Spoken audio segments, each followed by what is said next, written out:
সরকারি গাড়ি ব্যবহারে উপদেষ্টারও অনিয়ম।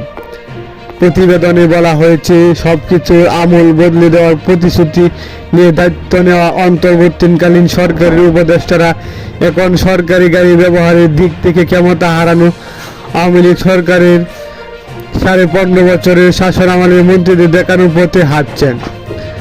সরকারি গাড়ি ব্যবহারের ক্ষেত্রে কোনো নিয়ম নীতি ধারণ করছে না সরকারের উপদেষ্টারা। বিধি অনুযায়ী উপদেষ্টাদের একটি করে সরকারি গাড়ি পাওয়ার কথা, কিন্তু ক্ষমতার অপব্যবহার করে কিনু উপদেষ্টাদের নিজের ও দপ্তরের নামে 3 থেকে 4টি সরকারি গাড়ি দখলে রেখেছেন।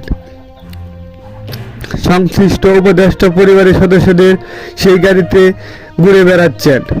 শুধু তাই নয়, উপদেষ্টাদের একান্ত সচিব, পিএস সহকারী একান্ত সচিব, এপিপিএস জনসংযোগ কর্মকর্তারাও পিআর ও কিলো ক্ষেত্রে সেসব গাড়ি ব্যবহার করছেন।